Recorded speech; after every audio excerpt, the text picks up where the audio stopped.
startups basically have their own ideas and they basically want to add AI on top of it and basically improve it. So now that's the cool part. That's where innovation is happening.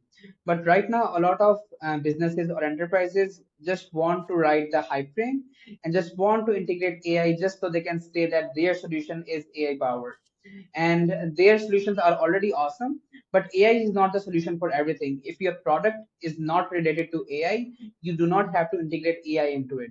But there is a huge opportunity for enterprises if they use AI in the right way.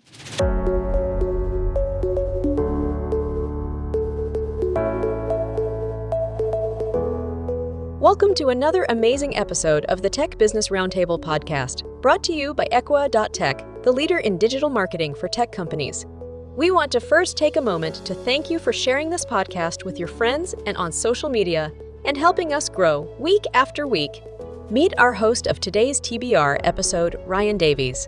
Ryan is the Director of Marketing of Equa.tech and is a dynamic leader in driving business transformation through technology. Over to you, Ryan. Welcome, everyone, to the Tech Business Roundtable podcast show. This is a podcast show dedicated to shining a spotlight on tech innovators, entrepreneurs, founders, and the compelling narratives behind the movements they've established. I'm your host, Ryan Davies, and I'm hosting today's discussion on scaling to new heights, a deep dive into AI and SaaS trends with Hashir Beg. Hashir, thanks for joining us here today. Thanks a lot. Thanks a lot, Davis, for inviting me, and it's lovely to be here. I think this is going to be really great because we've got this is a great couple of topics. It's so expansive, but Hashir's got a ton of knowledge in this area of how to really focus on what's important in these areas, the rise of it, the trends behind it, and how to really capitalize on it, and sort of, I guess, the pitfalls of if you don't, right, of what's going to happen. So a little bit about Hashir. He is an expert vetted talent ranking in the top 1% on Upwork, boasting a rich background in software, apps, cloud technology spanning 6 years.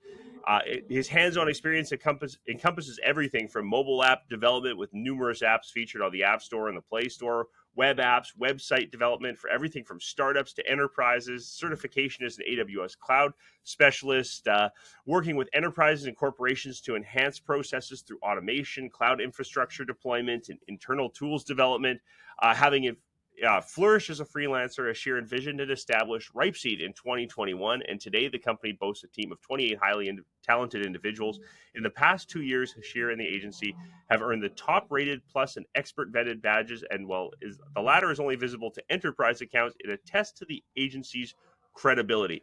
They span the globe, the US, the UK, Australia, in the UAE, Saudi Arabia, Germany, across the EU. It's wild.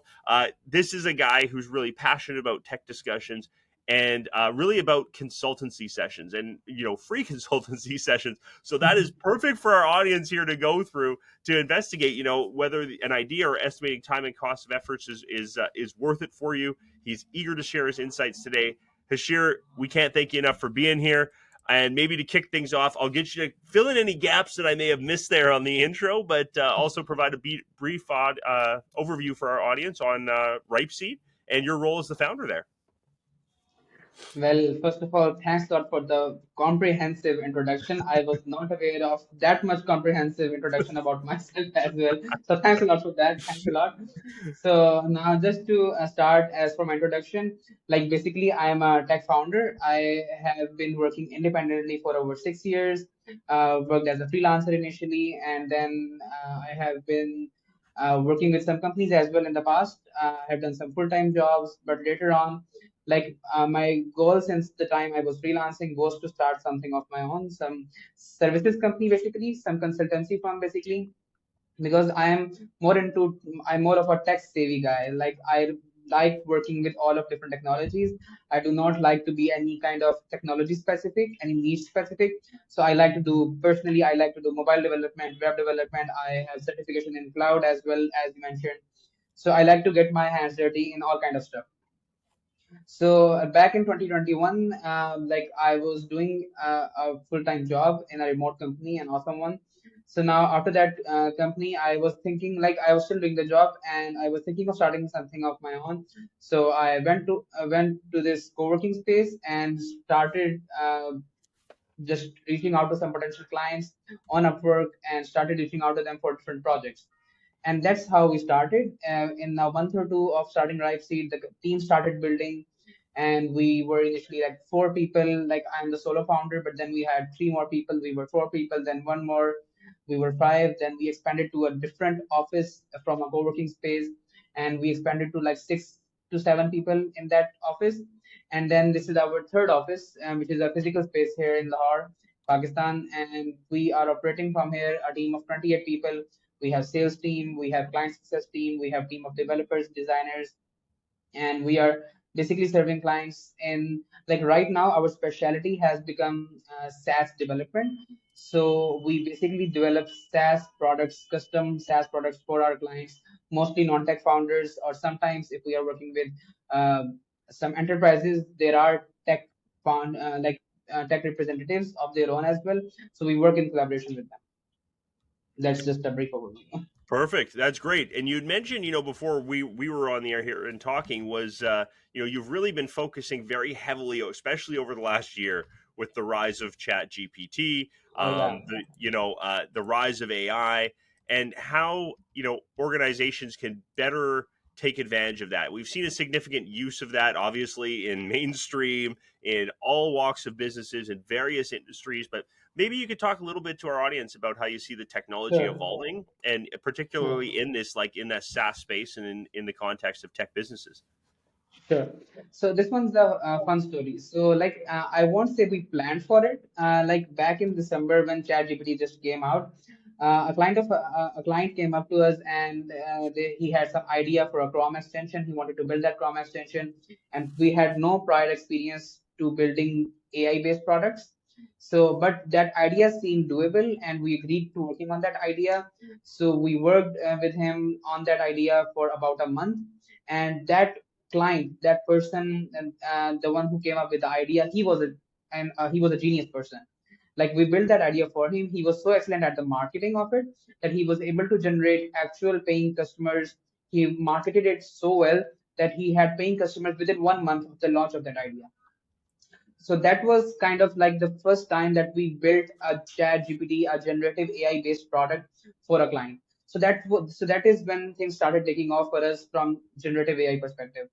We showed that one product to any client who was coming up to us in the months that were following, and we started securing more and more projects in generative AI space ever since December last month. So since then, we have developed various Chrome extensions, SaaS products, web-based, Chrome extension-based plugins that are leveraging the power of generative AI. Initially, there was no API for ChatGPT, so we were using autocomplete API. But then ChatGPT officially launched their own API, and then there were a lot of third-party tools like Pinecon and VectorDBs. So we were leveraging all of that. So ChatGPT can answer queries of users based on some particular database that the clients have on their end. So that is when things started taking off. So yeah, that is how we started with AI. Now, the one thing that people confuse a lot with AI, and people started to start comparing AI with blockchain, is, and they think that last year was the year of blockchain, and this year is now the year of AI. So just like there was a hype for blockchain, there is the hype of AI, but there is a huge difference between the two of them. No one ever understood what blockchain can do, or what's the actual benefit of it. Okay, there is cryptocurrency. Okay, this is decentralized. This is secure, but how? Like, it's really hard to comprehend.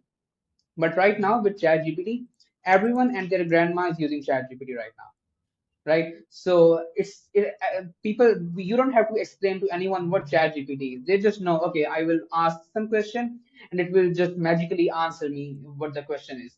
So the problem with blockchain was there was so much onboarding steps. You have to like you had to set up your wallet, you had to know which chain you are working with, you had to know what blockchain is, proof of work, proof of stake, staking, all of that.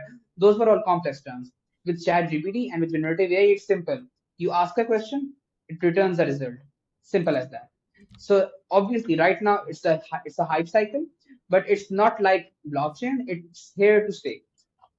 Yeah, I think you're right, and like it's that blockchain has this, like, the immutable things where you can identify things and create intellectual Yeah, property and create identification to it. But there still is, not there was, but there still is such a complexity to it, right? There's going to be a exactly, simplification exactly of that. it. I think there's another Exactly. evolution of it coming, but right now with Chat GPT, it's something that everybody can use. Like you just said, it doesn't matter if you are in the beginner stages of of tech and trying to just learn something.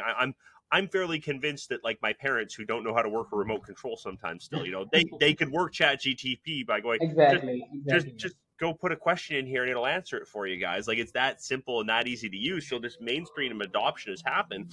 When it comes to businesses though, have you seen certain challenges or opportunities with the adoption of this AI and really how Ripeseed is helping contribute to ease that pain, I guess?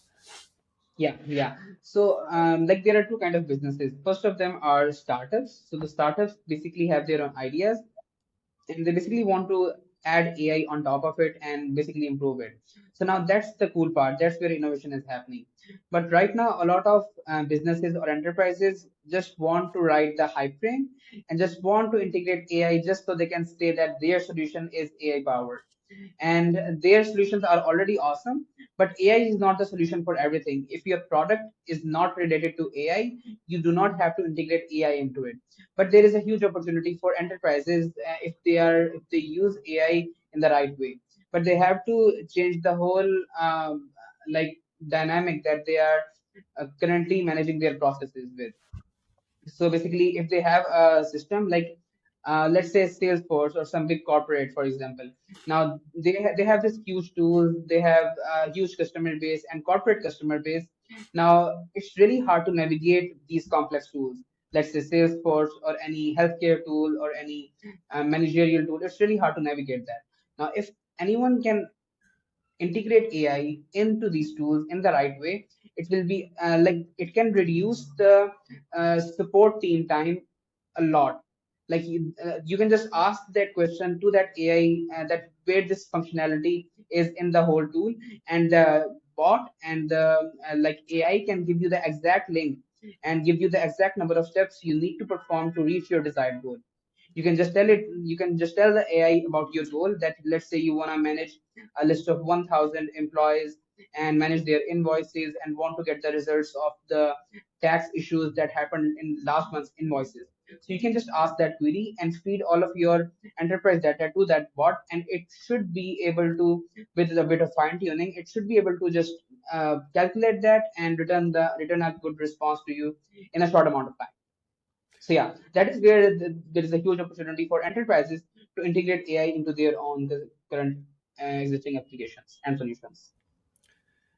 I think that's perfectly put together from that standpoint of how really the advantages and why it's almost now becoming table stakes. Like you kind of have to have this at this point, right? You've got to be Yeah, willing to yeah, adopt it, or you're going yeah, to become a laggard. You're going to be falling behind. You also yeah, mentioned with this and tying it all together as well about how SaaS is the dominant force in the tech industry as well, right? So there's a yeah, relationship there, and I know that's what you focus on, the relationship between SaaS solutions and yeah, AI technologies. Maybe talk a bit yeah. about that evolution and what you see kind of coming from that standpoint as well. Yeah, yeah. So now regarding SaaS, like previously, people only thought that there are big companies like Facebook, Microsoft, Google. Only they can come up with some innovative ideas, and any short player in the industry, if they build something, it's not going to be successful. But right now, there is a huge, I would say that it's another hype train, but there is a huge rise of small SaaS applications. So now there is this, I will just name a few of them that I'm currently using in my workflow. And they're not small, they're pretty huge now, but it's one of them is called Notion. Then there is TLDV. And then there are a few more that we are using on day-to-day basis. Now, these are small SaaS products that are not built by any big companies. And they are being used by a lot of enterprises, a lot of companies in their day-to-day workflow. And these applications do not need the funding and the financial resources from some big VCs. There are some SaaS ideas that can be developed in a short amount of time through some bootstrap funding or some very little angel investment, and then they can be used by millions of users on scale, on demand, based on a monthly subscription model. That is what we are seeing right now. And with AI in the equation, it's like there is a rise of a lot of AI based SaaS products in the market. Like the other day I was seeing there was a AI based video creator where you don't have to create a film anymore. You can just give your script, your idea to the AI bot or to the AI platform, and it can fetch the relevant content. It can fetch the relevant images and video clips from the internet and compile the whole video into a single thing. So the, and like we have worked on some crazy products for some clients. Like we worked on a travel itinerary creator. So like let's say if you are planning to go from one place to another place to some other country, and if you want to see, okay, like what kind of things I can do on my way or when I'm there. So like we built a platform, a SaaS product for a client where you can just ask that question to that platform, to that AI based platform, and it will just give you a whole travel itinerary, the kind of restaurants there are, the kind of places you can go to in that country, and it can make the whole life a lot easier. Just a couple of clicks, a couple of inputs, and you get a huge amount of value in front of you. Incredible. And I think that comes to that, again, that talk about how the landscape has changed, right? And I'm sure you're seeing this, Yeah, that the most success is coming from really identifying these specific pain points, right? And providing yeah, 10 times the value or more of the yeah, traditional way of doing things, right? And that's kind of that strategy now of you don't need to save the world by having these grand, you don't need a Meta, you don't need a Google necessarily, right? Everybody exactly, wants one. exactly. Everybody would love to Yeah. have one, but it really comes down to what specific problem can I solve, right? And I guess that's really the advantage of adopting these SaaS these products in your eyes, correct? Yeah, yeah, yeah. And you won't be vendor locked as well. Like Apple is awesome. I am right now using a MacBook. I have an iPhone over here. But everyone who is using Apple and who loves Apple, I love Apple, but we kind of feel that we are like vendor locked. Like we have to, like it's really hard to get out of this ecosystem, Yep. right? But let's say if there is a third party who's building these small SaaS products. Now they won't be building a whole suite of applications, but they will be providing support for Mac, for Chrome, for Windows, for all of the platforms. So now they will be providing support for everyone. But these huge giants, again, I love these giants, but but these huge giants are making the applications that are only supported on their platforms. Like it's like Apple has this amazing ecosystem where you can just copy and paste some text on iPhone and paste it, copy some text on iPhone, paste it on your MacBook, and it will just work seamlessly. Yeah. But let's say there is some SaaS application. Now they will provide support for the Macs, the Chromebooks, the Windows machines, and everything. So right, so like once the people start to shift towards these SaaS applications, once their focus shifts from the applications that are built by giants to the small indie developers or small solo founders, like it will be a totally new kind of tech era that we will be seeing in the upcoming years. I think maybe speak about that as well. The success of these small, like you said, like the individual founder type of business. I know that's probably a lot of our audience that's here is listening is saying, that's me. I fit in this bucket, or this is where I'm going. I don't have some massive team behind it. So, give a little bit about those success stories, and again, their fit in the market a little more specifically, because I think there's a tremendous value for them to hear. Like, okay, yes, I am doing the right thing. This is the right path. I don't need massive, like you say, you don't need massive venture capital funding to be a Yeah, success from that standpoint, correct? It's more yeah, just like yeah. you said, finding the right network, the right ecosystem, and building organically from that sense. Yeah. Yeah. So, like, I'll just give you an example over here, like the small success stories. So, like, as you said, no, you don't need to be a billion-dollar company. You don't need to be a giant, like a huge tech giant. You don't need to be one of those.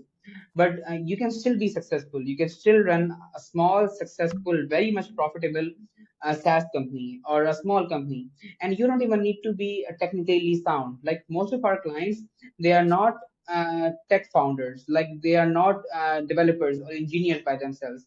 They are just visionaries who come up with some brilliant ideas, who know tech enough that it can be built, but they need to trust their tech partners.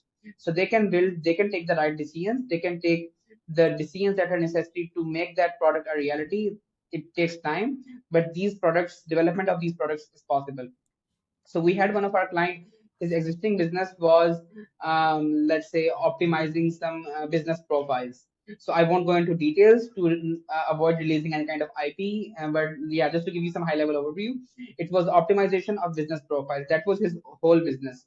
beforehand before he came to us. Now, when he came to us, he wanted to build a SaaS product that could help him solve that problem where he do not need to manually optimize the business profiles for his clients. So we had the discussion, we built a product for him, we built the first product for him. Now that product went so much successful for that one, like for our client, that he is now working with us for like 10 months, and we are building his third product right now. So Incredible. this is a real use case. Yeah, yeah. And like now this is a small success story and success story of that one person. Now and like this is a small one. Like let's say you can take the example of Figma. So Figma was developed by like privately held organization, like small group of people, and it was going to be acquired by Adobe. Adobe is a huge giant. But I recently like heard the news that the deal is not happening anymore. But again, it was started by a small set of people. It was an amazing tool, amazing SaaS product that was being used by a bunch of people, and it was going to be acquired by Adobe. So these small products, and like again, right now when there is the time of building these SaaS products and everything, these giants, Google, Facebook, Amazon, and all of these giants, they acquire these kind of small SaaS products all the time and integrate them into their own suites. So any tech founders, any non-tech founders who want to build some SaaS product, there are multiple ways they can profit from it. They can either exit and sell or merge their product into some big tech company, or they can sell the same thing to some buy and hold companies. There is this new thing called buy and hold companies. They acquire small companies and just keep holding them, and as long as the processes are automated, or they can just keep generating the monthly recurring revenue. And there are people on Twitter who are making like 20K recurring monthly revenue with zero employees. One person built this product with a team maybe, and now there is no team, there is no maintenance, and he is generating 20K monthly recurring revenue, 50K monthly recurring revenue. And it's very common. It's not like these are some unique examples. It is very common. You go on Twitter, you go on Reddit, you will see these examples all the time. Amazing. I think that's some great advice from that. And you kind of talked a little bit about already some of the things that are emerging, like the buy and Yeah. hold. There's a lot that's emerging in the industry here. Looking ahead from your perspective, what do you kind of foresee as, these trends that are in AI and SaaS for tech businesses? And maybe whether it's an emerging technology, emerging concept, even if it's something like the buy and hold idea, right? Like where you said, that's really changing the landscape and what we're going to see moving ahead.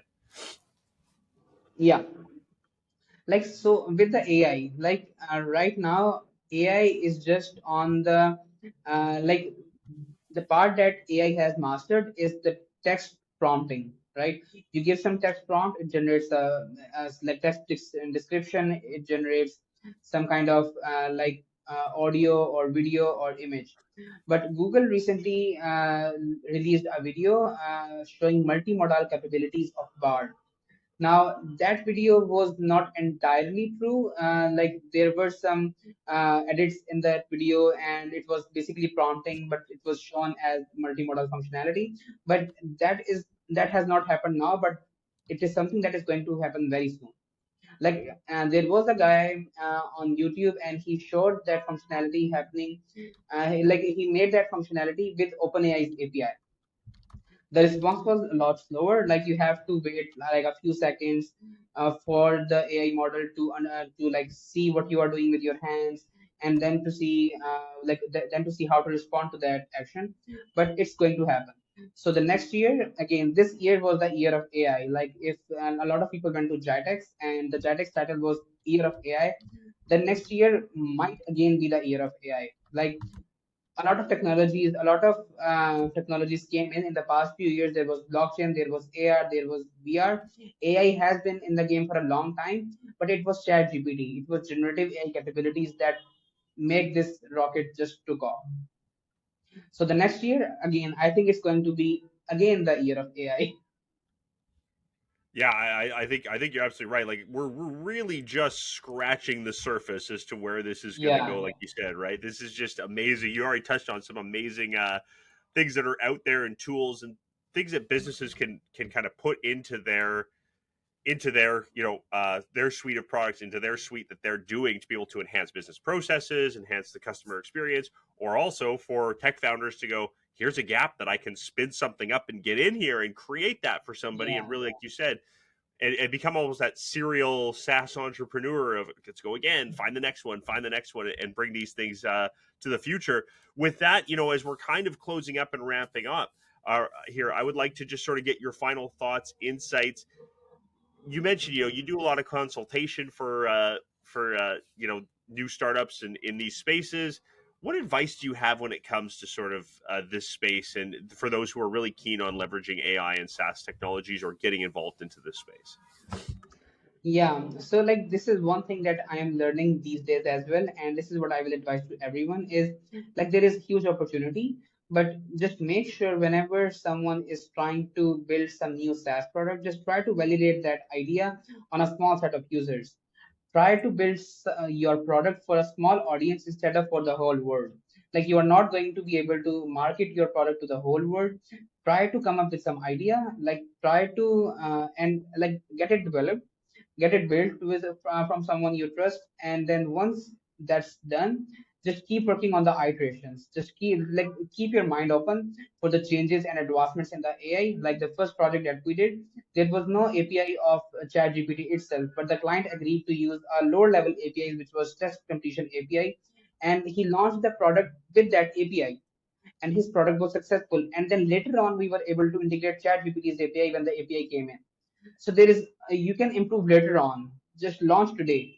Launch the minimum viable product. Launch the minimum viable product. Test if there are users who are interested in your product. If you have tested enough for multiple months that there are no users, pivot away and try something new. I love it. I think that is unbelievable advice from that, to be able to, again, just sort of accelerate your processes, but make it make sense, do what's best for you. But like you said, don't hang on to something too long. But we see it too much, right? People, "Oh, it's got to be perfect Yeah, before it launches." Well, with the exactly, speed exactly. that things are going now, you're going to get bypassed. There's other people that are they're gonna make it past you here. So Yeah. you gotta be careful about that. Make sure you're doing the right thing. So that is excellent. I think that is a wonderful piece of advice to leave on. But before we go, Ashir, I'd love to just sort of get you also to tell us a little bit more about Ripeseed and where our listeners can get connected to you, because I know, again, you said this is something you really love doing, is helping evaluate ideas and give that consultancy approach to people to help guide Oh them. yeah, So sure. yeah, for sure, if you could Yeah, just yeah, give that to our audience, that would be yeah. so appreciated. Thanks. For sure. Yeah, yeah, yeah. So, like, I love doing consultancy sessions with founders who have some good ideas. So, basically, they can reach out to us at ripeseed.io. We are active on LinkedIn. We are active on Instagram, Facebook, all the social medias. You can link them in the video description and everything.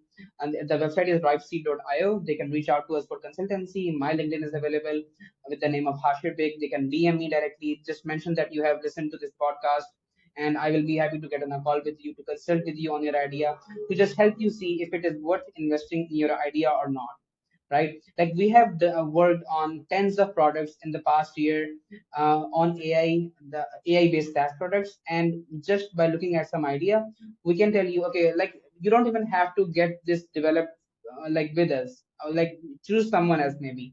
But I can help you see that whether it is worth it or not, or if it is even possible to get something like this in the budget or in the time span that you want to invest in this kind of product. So always more than happy to consult. You guys can just reach out to me on LinkedIn, or just the company links and the profile links that you can sorry, that you can just mention in the description of the video. Perfect. That's exactly it. So ripeseed.io is where you want to go. Yeah. Hashir's Beg, you can find him on LinkedIn, as you mentioned. Definitely for our audience, that's just too good to be true. When someone offers exactly what you're looking for, to go, tell me if this can go, tell me if this can work, tell me if if the Yeah, budget's exactly. right, and bring it all together. And you've got somebody here in Hashir who's passionate about it, cares about it, loves hearing ideas. So it's just a wonderful connection to be had. So with that, I think it's a great place to take a final minute here and thank Hashir Beg for this amazing podcast on scaling to new heights, a deep dive into AI and SaaS trends. Hashir, thanks so much for being here, sharing these great insights with us, and again, the amazing offer for our audience to take advantage of. Thank you, Ryan. Thanks a lot. Wonderful. And also, I want to thank our listeners. As always, we can't do what we do without you. So until we meet again with another amazing TBR episode, I'm your host, Ryan Davies. Thanks and take care.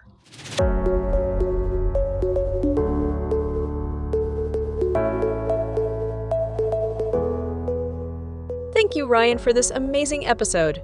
Thank you for joining us on the Tech Business Roundtable podcast. We hope our discussions have sparked new ideas, expanded your knowledge, and empowered you on your entrepreneurial journey. Don't forget to hit that subscribe button and write us a positive review. Thank you for listening to the Tech Business Roundtable podcast show.